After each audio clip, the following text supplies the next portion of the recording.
오늘 말씀 제목은 말씀의 능력을 체험하라 라는 제목입니다.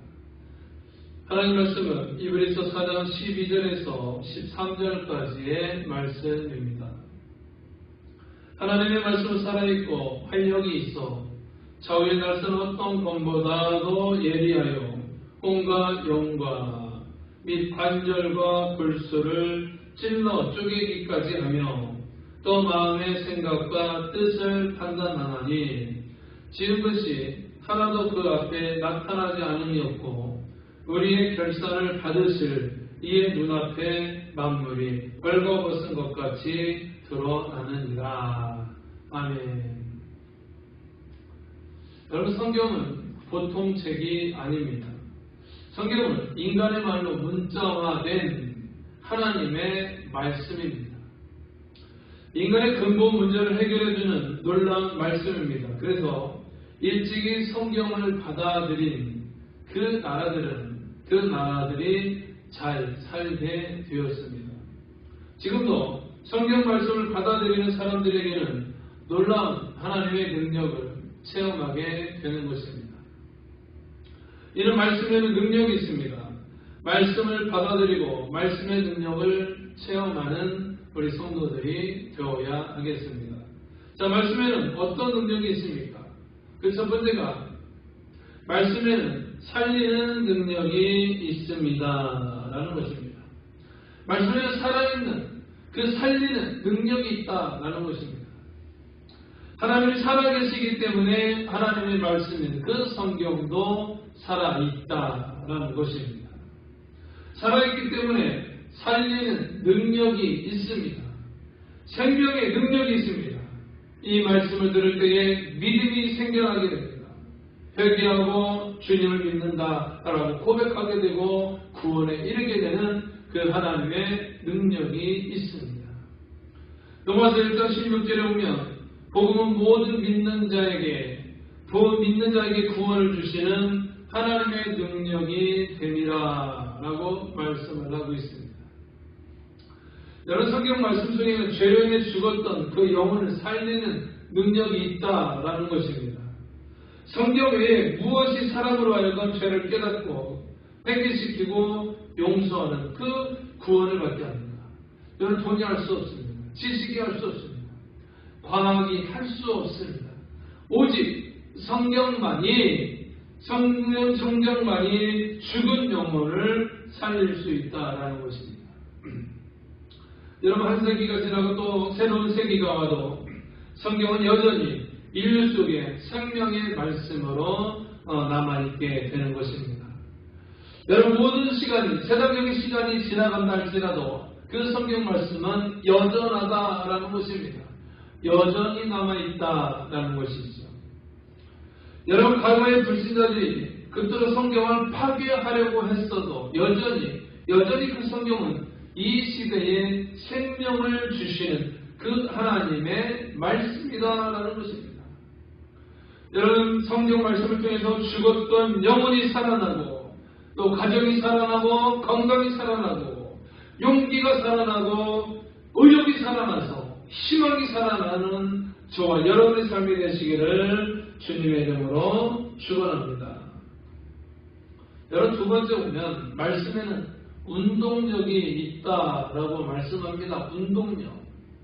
15절 말씀에 보면 말씀은 살았고 운동력이 있다고 했는데 그 힘이 있다라는 것입니다. 힘이 있습니다. 여러분, 불가능해 보이지만 그 말씀을 의지할 때에 모든 것이 가능해지는 그 체험을 할 수 있다라는 것입니다. 우리는 말씀을 통해서 능력을 얻을 수가 있고 새로운 권능을 얻을 수가 있습니다. 그리고 내 영혼이 힘을 얻습니다. 내 삶이 힘을 얻습니다. 이런 사업이 힘을 얻고 직장이 힘을 얻습니다. 하나님의 말씀은 침체된 그곳에 활력을 얻게 된다라는 것입니다. 이런 모든 정적인 것들을 동적인 것으로 만들어줍니다. 말씀을 모든 것이 움직이도록 만들어지는 것입니다. 그리고 자기 사명을 다하도록 하나님께서 역사하신다라는 것입니다.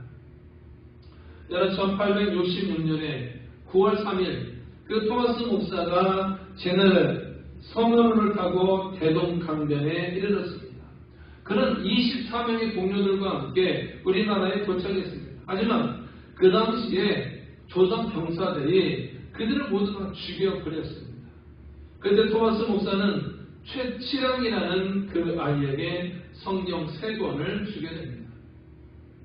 여러분, 그 최치랑 아이가 그 성경을 받았으나 그 책을 가지고 있다가 자기도 사형을 받을 수 있다라는 그 생각을 하게 됩니다. 그래서 그 최치랑 아이가 이제 그 성경책을 군인에게 주게 됩니다. 군인은 그 책에 쓸모없다라고 생각하여 그 성경책을 찢어서 벽지를 만들게 됩니다. 그래서 그 성경을 찢어서 그 벽에 이렇게 붙이게 됩니다. 그러나 이것 때문에 그 집에 놀러오던 그 사람들이 예수를 믿게 됩니다. 그 벽에 붙인 그 글자를 보고 그것을 보고 예수를 믿게 되는 것입니다. 그래서 그 평양이 복음화가 되었다라는 것입니다. 여러분, 성경 말씀에는 운동력이 있습니다. 아무리 죽이고 가두고 구석에 처박아 놓으려고 해도 그 하나님의 말씀은 움직이게 되어진다라는 것입니다. 여러분, 하나님의 말씀 운동력이 있습니다. 예수님께서 마귀에게 시험 받으실 때에 예수님께서 하나님의 말씀으로 그 마귀를 물리치는 것입니다. 이런 세상에 있는 모든 것들은 자기의 힘으로 등원하려고 합니다. 그러나 그 마귀는 하나님의 말씀, 그 성경만을 무서워한다라는 것입니다. 그래서 예수님께서 그 마귀를 하나님의 말씀으로, 성경 말씀으로 물리쳤다라는 것입니다. 여러분, 영국에는 2가지 책이 있다라는 것입니다. 하나는 성경이고 또 하나는 셰익스피어 책들입니다. 여러분, 사람들은 말하기를 영국은 셰익스피어를 만들었지만 성경은 영국을 만들었다라고 말합니다. 여러분, 성경은 영국을 만들었다라고 하는 것이 무엇입니까? 여러분, 성경 말씀을 가까이 하게 되면 하나님의 말씀의 힘이, 그 능력이 나타나게 되어진다라는 것입니다. 그래서 하나님의 말씀은 힘이 있습니다. 그 말씀의 힘을 얻고 체험하기를 바랍니다. 여러분, 세 번째는 말씀에는 새롭게 하는 능력이 있다라는 것입니다. 새롭게 하는 능력.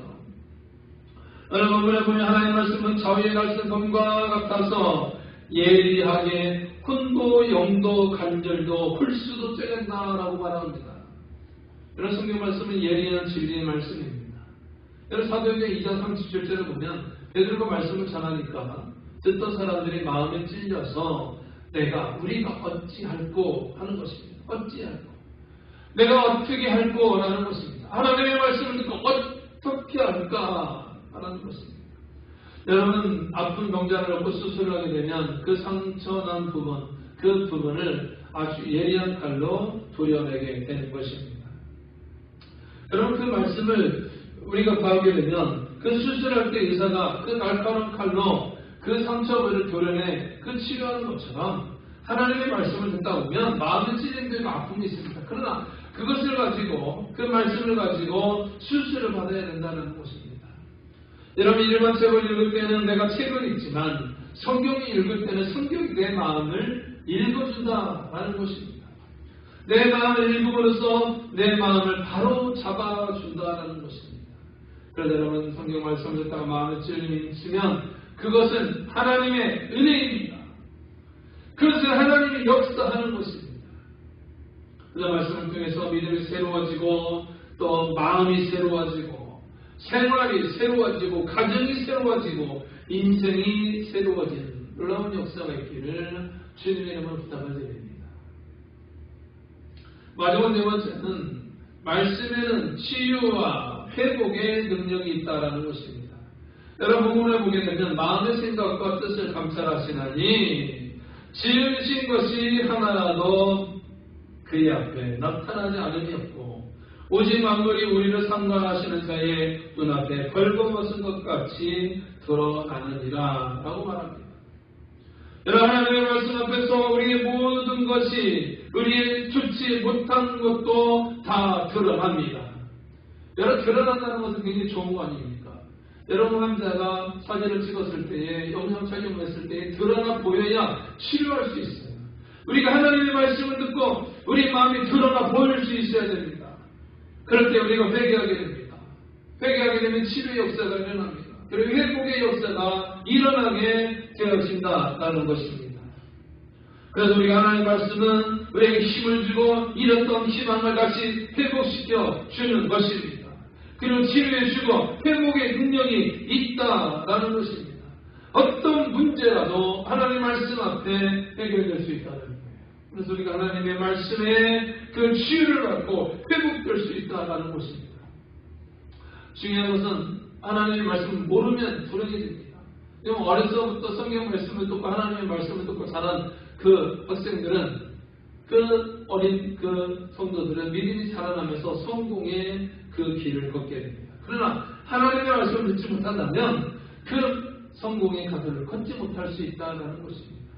그래서 여러분 성경을 알아야 됩니다. 그 하나님의 말씀에 능력이 있고 치료의 능력이 있고 회복의 능력이 있다는 것을 알아야 됩니다. 내 모든 것을 내려놓고 우리 하나님 앞에 바로 서게 될 때에 하나님께서 역사하신다는 것입니다. 그 말씀을 이렇게 정리해보면 여러분 음식을 먹을 때에 그 음식 앞에서 이 영양가는 얼마이고 요즘 같은 운동 트레이너 하시는 분들은 그것이 영양가가 얼마 놓고 이렇게 먹지만 일반 사람들은 그 영양가가 얼마가 있으니까 내가 얼마를 섭취해야 되겠다 그런 생각하면서 먹지 않습니다. 그냥 먹는 거예요. 우리 하나님의 말씀도 마찬가지예요. 하나님의 말씀도 그냥 먹는 거예요. 그 말씀을 우리가 어떻게 내 마음속의 역사에서 어떻게 치유할까 회복될까 이런 거 계산하지 않고 먹고 마시면 치유 역사가 일어나고 영육이 강건해지게 되는 역사가 일어나게 된다는 것입니다. 여러분 말씀에는 살리는 능력이 있습니다. 또 말씀에는 운동력이 있습니다. 말씀에는 새롭게 하는 능력이 있습니다. 또 말씀에는 치유와 회복의 능력이 있습니다. 여러분 성도들이 이 어려운 코로나 시대를 내서 어렵고 힘든 그 시간을 잘 은혜스럽게 보내기를 바라고 오직 하나님의 말씀에 의지해서 우리가 영광을 살리는 그 하나님의 말씀으로 체험받는 또 은혜 받는 여러분 되시기를 주님의 이름으로 축원합니다. 하나님 감사합니다. 하나님께서 우리 함께 하신 귀한 은혜 주님 감사합니다. 우리가 하나님의 말씀을 의지하여 우리가 나아갈 수 있도록 인도해 주시고 살리는 능력, 회복의 능력, 치유의 능력이 있다는 것을 우리가 알고 믿고 나아갈 수 있도록 하나님 인도하여 주시옵소서. 오직 하나님의 말씀이 힘이 있다는 것을 우리가 알게 해 주시옵소서. 세상 것과 비교하지 않도록 인도해 주시고 우리 하나님의 말씀에 순종하여 하나님의 영광을 드러내 보일 수 있도록 주님 역사하여 주시옵소서. 비록 이 영상을 통해서 우리 예배드리는 영상을 통해서 은혜 받게 하여 주시고 믿음이 자라나게 하시고 이 어렵고 힘든 이 고난의 시간들을 하나님 은혜 가운데 잘 보내질 수 있도록 인도하여 주시옵소서. 하나님 가정을 지켜주시고 자녀들을 지켜주시고 생업과 일터와 물질을 주께서 지켜주시옵소서. 예수님의 이름으로 축복하며 간절히 기도드리옵나이다. 아멘.